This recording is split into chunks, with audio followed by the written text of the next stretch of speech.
Well, I've just been watching the rehearsal for the play production's new production of The Tempest, and it's of special interest for me because I'm making a ballet on the theme of The Tempest in 2 years' time.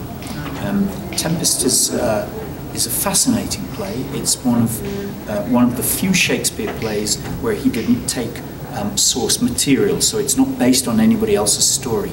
He made the story up completely himself, and it's a late play. In fact, they say it's the last play that he wrote by himself, and it's called a romance.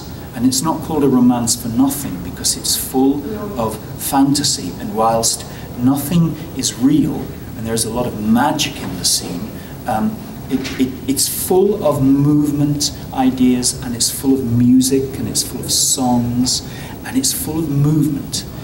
It was premiered in the Blackfriars Theatre, which was an indoor theatre.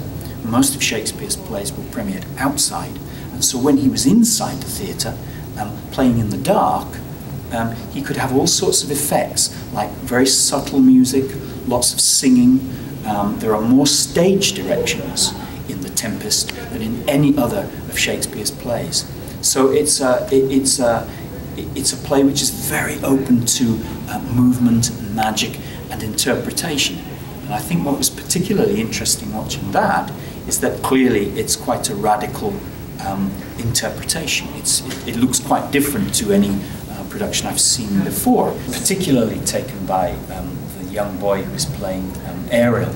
I think it's a very unusual interpretation. I won't say anything because I don't want to spoil the director's surprise, but there's a very interesting way in which he moves, which Ariel, being a spirit, is supposed to move differently to the way that all of the other characters do, and in this production it's very interesting how they've approached that.